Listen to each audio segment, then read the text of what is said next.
So we're continuing our Lent journey. We're week number 4 as we kind of move closer and closer to Easter.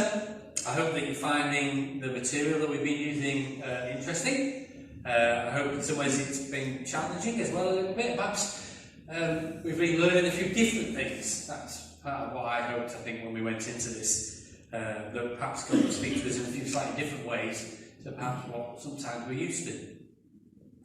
So week 1, if you remember, we talked about a spirit-led journey. We talked about the fact that in life there are wilderness times. And times when perhaps things are not going so well, times when there's issues around, storms we sometimes call them, of life, don't we? But we said in those times that God is present and also His provision is towards us. We also said that in the wilderness it can be a time of learning. Sometimes I think God does things in that place, in a wilderness place in our lives, which perhaps He couldn't do when all is going well and the mountaintop is all sunny and rosy. So it's a place of learning sometimes and transformation. On week 2 we talked about taking a simple journey, and we looked at some disciplines, some Christian disciplines, the disciplines of solitude and simplicity and fasting. And then last week Jenny looked at a sorrowful journey. And we talked about this word lament. We said that actually it's okay to cry out to our God, to be honest to our God, tell Him how we're feeling, what's going on. That's okay to do that. In fact, the Psalms are full of that, gives us an example of that. Now today, if I'm honest, using the material, because we use the material as a base for this, and then we kind of expand it ourselves, today's material very much could be my Good Friday talk. Because actually today's material is encouraging us to take a sacrificial journey. That word sacrifice. Perhaps it's not the easiest word to look at, because when we think of the word sacrifice, we think about perhaps giving up something or there's a cost involved. So it's not the easiest word to look at. My first thoughts, when I thought about the word sacrifice at the beginning of this week, my first thoughts went to perhaps people or the sacrifices that people might have had to have made over the years. And there may be people here today that can think about sacrifices that you've had to make in your journey for different reasons over the years. Maybe you've had to make some sacrifices financially, maybe to send your kids to uni or whatever it might be, but things like that. Maybe you've made sacrifices of time, maybe to look after somebody that you care about and love, and you've had to make some sacrifice of time. Maybe you've had to sacrifice somewhere on your journey, part of your career, or even a dream that you kind of once held and you think, maybe I have to let that one go. People sacrifice things as they walk through life, as circumstances change and move around. Then I thought to myself about people who are kind of maybe in some ways being forced to make some sacrifices in today's economic climate. We talk a lot, don't we, here on the news about people having to make the choice between eating and heating because of the rising cost of so much in our world and our community today. And people are going to have to probably make some sacrifices in that journey, in that place. I would like to say as a church that we'd like to think we are always here for people if there is a particular struggle in that area of their lives, if there is I think we want to help people, particularly as we go through this time, as we're predicting to go through over this next period of time in our society. If you're struggling, we want to be here to help as a church. And please come to us privately if that helps. We also know that some people make sacrifices over Lent, don't they? We've said that already. Some people give up chocolate, some people give up alcohol, some people give up social media. I think Adam said to us he was giving up smoking. I said, yeah, but you don't smoke, so that's a big sacrifice for you then.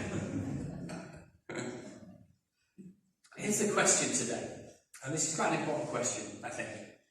Does God demand us to make sacrifices in order to please Him?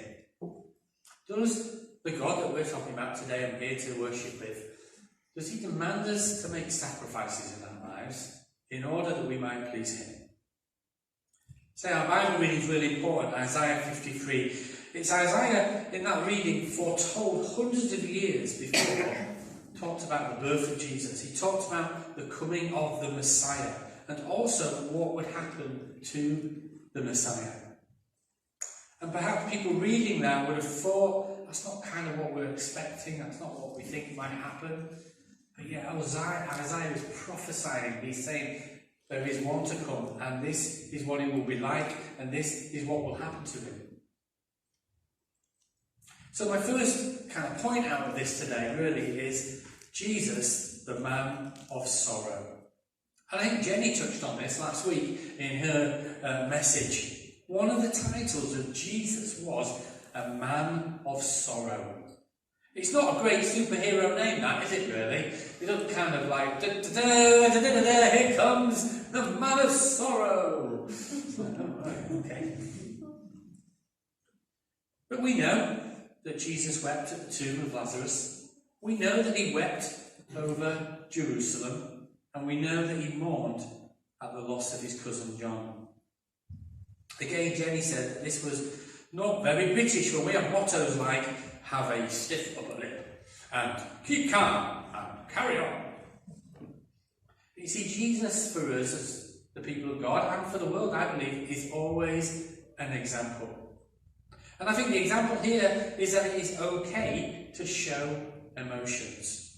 And it is definitely not a sign of weakness.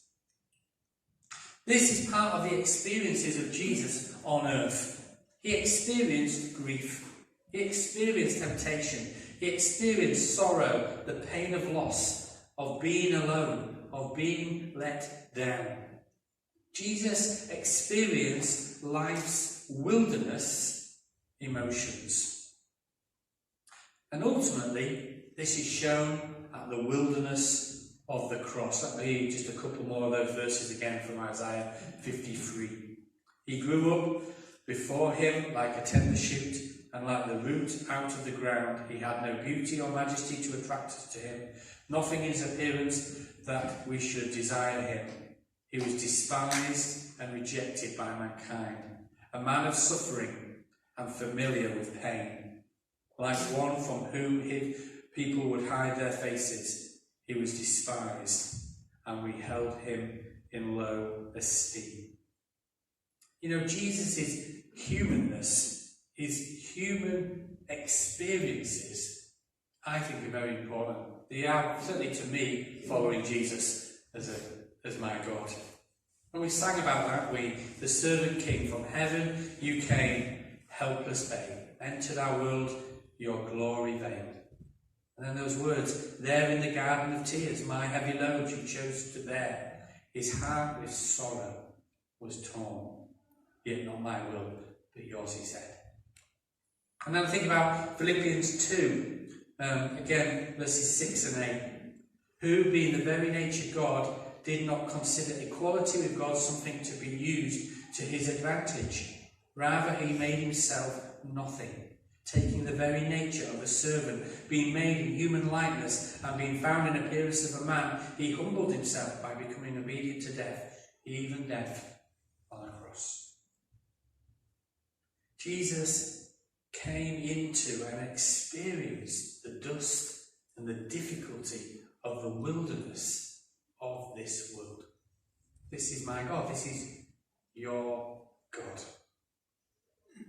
And now he meets us where we are on those wilderness journeys that we might be on.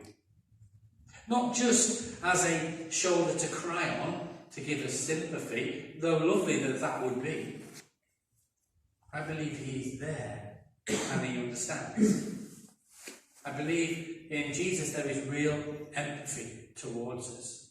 There is real connection with where we are and his understanding of that. And I believe that makes a big difference. When we come to God, when we cry out to God, when we go through these difficult times, we have not got a God who is distant, who's saying, I know we joke, and I don't want to go into politics, but they were joking, weren't they, about Richie Sunak, and I'm not going to go into that, I'll just get into trouble.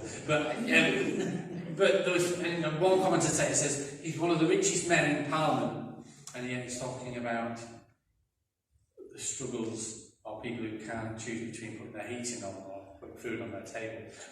I'm not going to go into you, I'm really not. But what I'm trying to say is that Jesus came that he might understand. And he does so from a place now of compassion, from a place of care, from a place of help, and from a place of healing. Jesus, the man of sorrow. Next, Jesus, the sacrificial lamb. You know, Jesus not only knew sorrow on his earthly life, he would go on to carry the full weight of all our suffering, sin and shame on the cross. Again, those words from Isaiah. Surely he took up our pain and bore our suffering, yet we considered him punished by God, stricken by him and afflicted.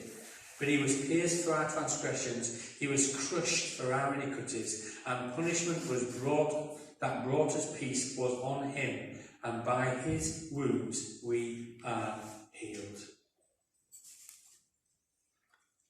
You know, Isaiah's words when he was putting that together, in many ways contain echoes of what we call the Day of Atonement, found in the Old Testament, especially in the book of Leviticus.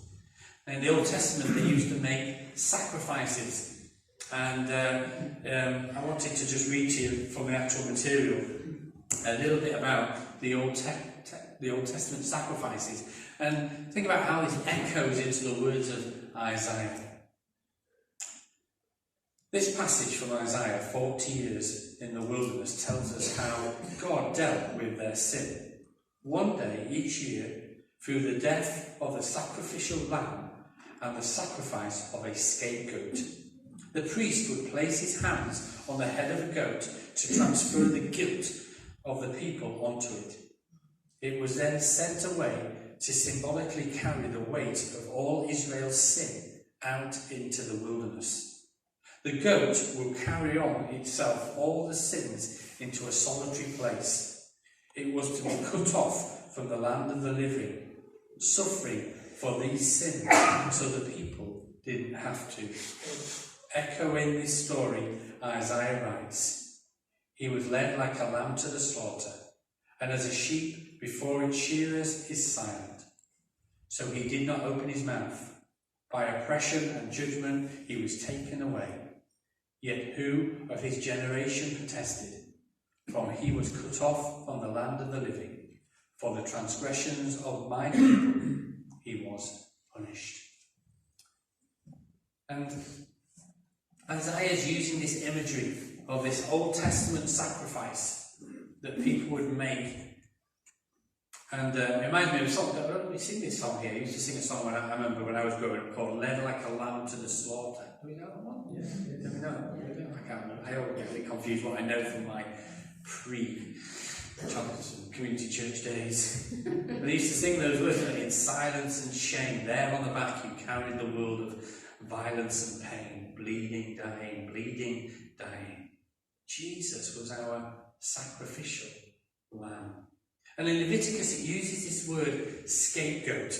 Let me give you the definitions too. First is a biblical definition that says this: a goat sent in the wilderness after the Jewish chief priest had symbolically laid the sins of the people upon it. That's what we heard in Leviticus. But the second definition is this: a person who is blamed for the wrongdoings, mistakes or fault of others, especially for reasons of expenditure.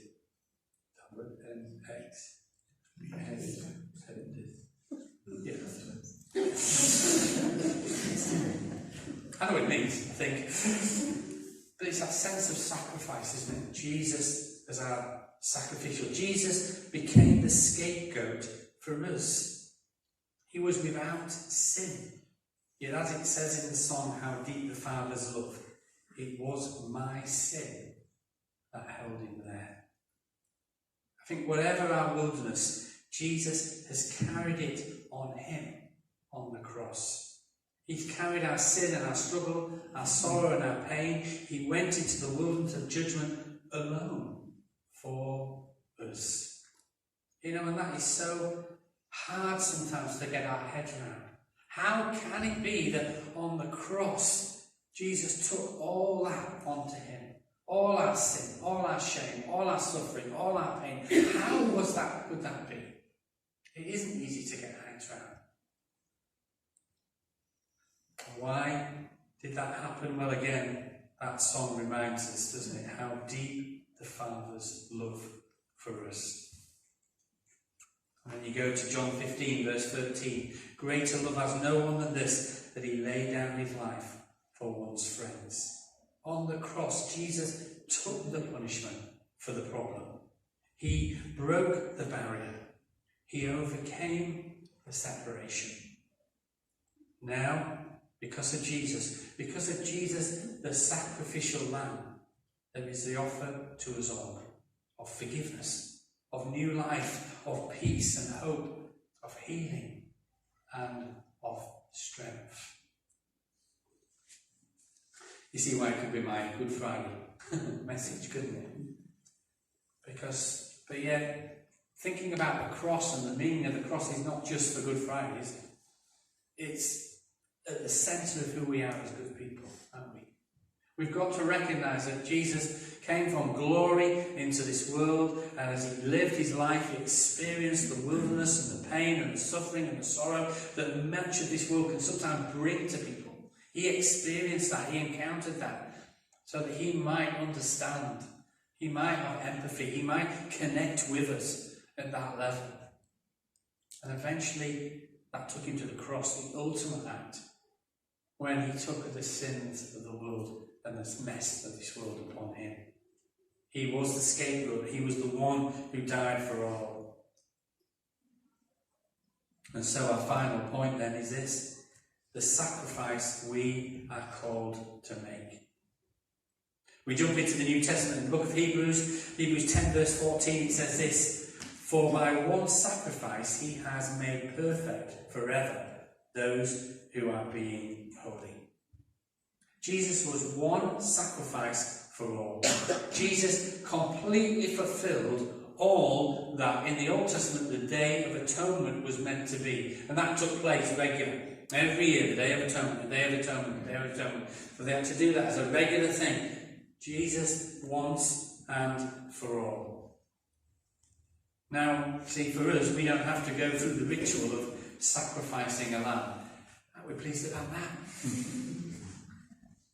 Not so sure any of us want to come to that service. See, it's done. It's done as Jesus cried out on the cross, it is finished.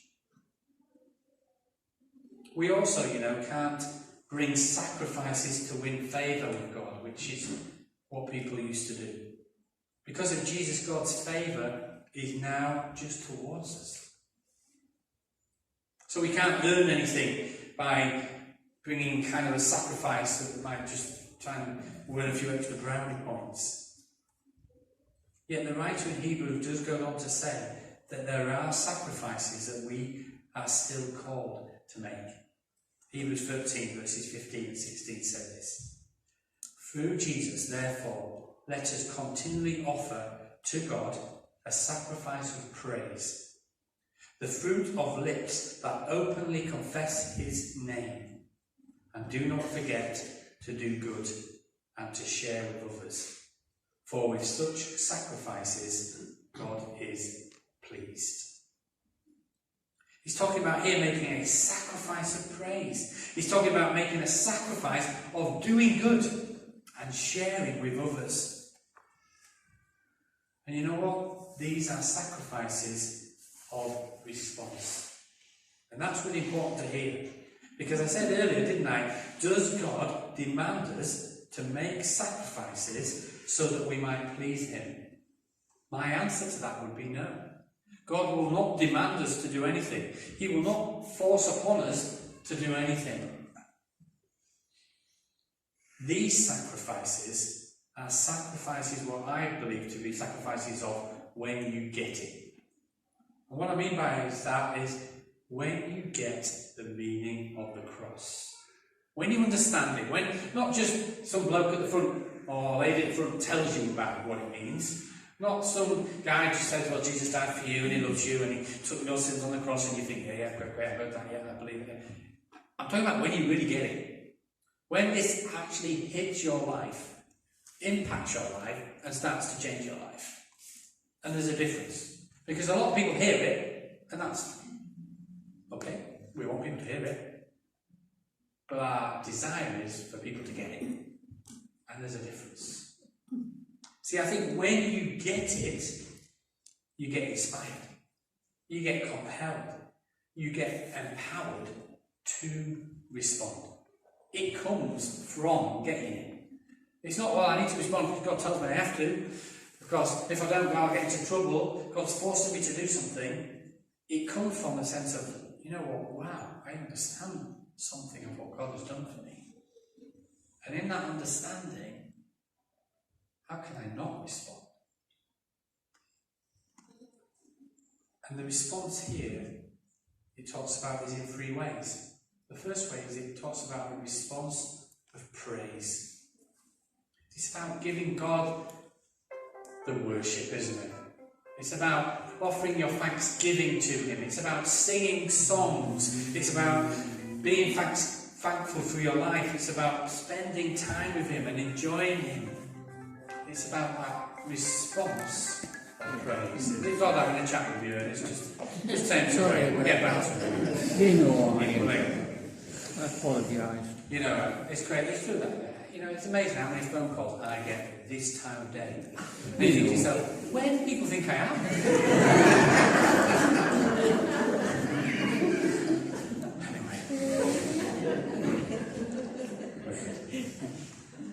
That response of praise. I mean, you know, when we sing songs, it's not just about singing songs. You know, it doesn't matter if it's the group that we've had in today, or the group that we had on last week, or it's just somebody else on the spoons, you know, playing. It's about praise. All right, the music helps. We're blessed. But it's about saying, I get this, God, and I just want to praise you. I want to worship you. I want to just say thank you. I just want to express something back for what you've given to me. And then it talks about a response of doing good. Again, something that I just would hope comes out of a natural sense of, because we get it. So something, because we get it, we start to show compassion more. We start to stand up against injustice. We aim to live a life which is within God's ways and within God's will. We don't mess about with sin and think, oh, I can just get away with that and not do that. We aim towards God's best because we want to please Him. We want to offer sacrifice, and it's about serving Him as well. It's about saying, I want to get involved. I want to be part of seeing your kingdom grow and come. It comes when you get it.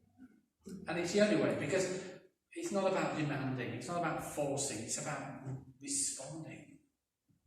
And then finally it says about the response of sharing. What's that about? Well, for me it's about generosity. It's about kindness. It's about taking the good news of Jesus and telling other people who do not know that good news about Jesus, telling them about it, so that they can know it as well. Sharing what the good that you have, that God has given you, with those around you.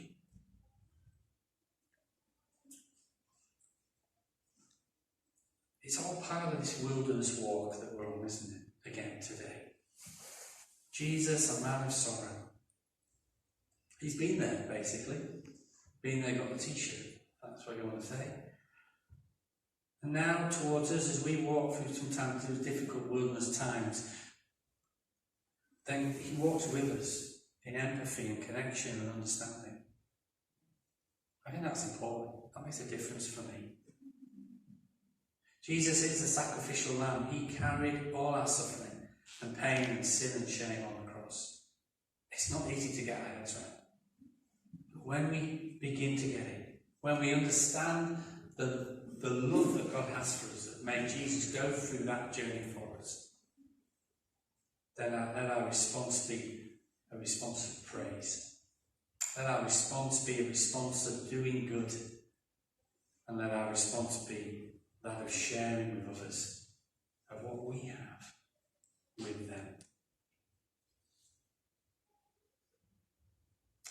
It's a sacrificial journey, not out of demand, but I pray out of response to what God has done for us and He's doing. As we move towards Easter, that we'll just be reminded again of the journey toward the cross, but also the glorious resurrection on Easter Day.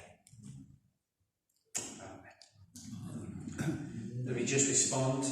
We're going to sing again. That's the group to go up, and we're going to sing "When I Survey." That's what it just captures it again, doesn't it? It's a song we could sing. It's a song we might know quite well, but I pray that actually it'll be a song that just reminds us again of the truth of this symbol that we use, the cross. Look at them everywhere. Even our windows are cross-shaped. Even we've got a cross on the here, we've got a cross on the posters. Why? Because it's central to who we are and what we're about. And it's important beyond any measure. Let this hymn remind us of that again today.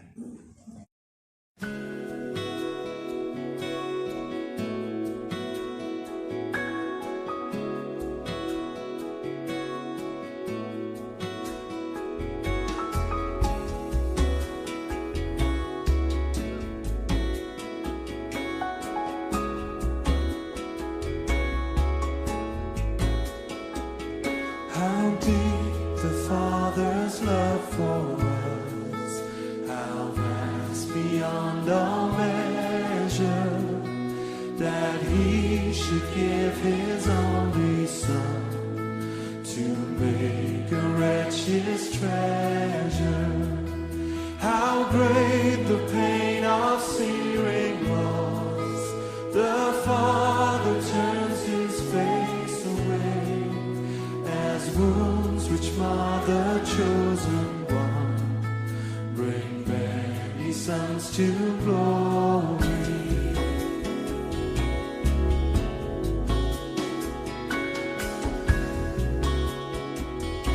Behold the man upon the cross.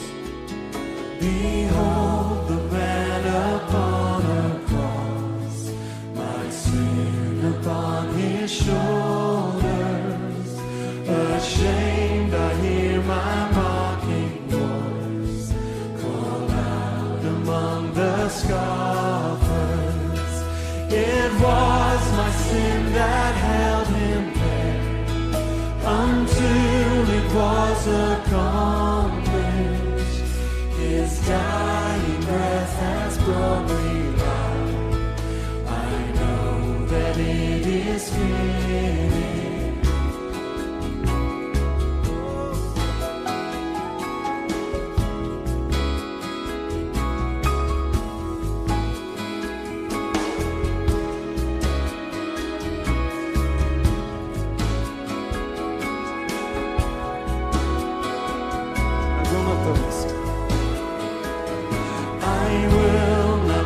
In anything, no gifts, no power, no wisdom, but I will boast in Jesus Christ, His death and resurrection. Why should I gain from His reward? I cannot give an answer, but this I know with all my heart, His wounds have paid my ransom. Why should I gain? Why should I gain from His reward? I cannot give an answer, but this I know with all my heart, His wounds have paid my ransom.